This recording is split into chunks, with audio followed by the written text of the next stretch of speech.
ఒక మనసు చిత్రం ద్వారా నిహారిక సినీ రంగ ప్రవేశం చేసిన సంగతి మనకు తెలిసిందే. అయితే ఆ సినిమాలో ఆమె ఎంపిక చేసుకున్న పాత్రపై మెగా ఫ్యాన్స్ మండిపడ్డారు. అంతేకాకుండా మెగా ఫ్యామిలీ పరువు ప్రతిష్టకు మచ్చ తీసుకురావద్దనే వాదన వినిపించింది. తన తొలి సినిమా గురించి, ఆ చిత్రంలో తన పాత్ర గురించి కానీ నిహారిక ఎక్కడ స్పందించలేదు. వాస్తవంగా ఒక మనసులో నాగశౌర్యతో కలిసి చేసిన సీన్లు అభ్యంతరంగా ఉన్నాయన్న విషయంపై మీడియాలో కూడా దుమారం రేగిన సంగతి తెలిసిందే. తాజా మీడియా సమాచారం ప్రకారం తన తొలి చిత్రంపై చేసిన వ్యాఖ్యలను వారు తప్పుపడుతున్నారు. ఒక మనసు చిత్రం తర్వాత నిహారిక నటించబోయే రెండో చిత్రం ఇటీవల ప్రారంభమైంది. ఈ చిత్రం ప్రారంభోత్సవం సందర్భంగా నిహారిక తొలి చిత్రంపై స్పందించిన తీరు వివాదాస్పదమైంది. ఆమె చేసిన వ్యాఖ్యలకు మెగా ఫ్యాన్స్ తప్పుపడుతున్నారు.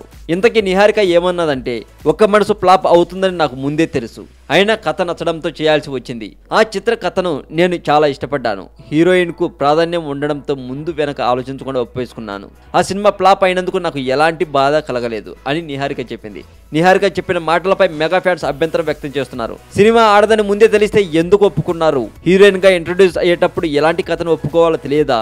హద్దు మీరిన సీన్లలో నటించకూడదని తెలియదా అనే వాదనను మెగా ఫ్యాన్స్ వినిపించినట్లు తెలుస్తుంది. మంచి సినిమాని ఎంచుకొని సక్సెస్ సాధిస్తే మెగా కుటుంబానికి మంచి పేరు వచ్చేది కదా అనే సూచనలు కూడా ఇచ్చారట మెగా ఫ్యాన్స్. ఈ విధంగా పలు ప్రైవేట్ వెబ్సైట్ వాళ్ళు రాస్తున్నారండి. మరింత టాలీవుడ్ సమాచారం కోసం సబ్స్క్రైబ్ చేయండి టాలీవుడ్ సెంటర్.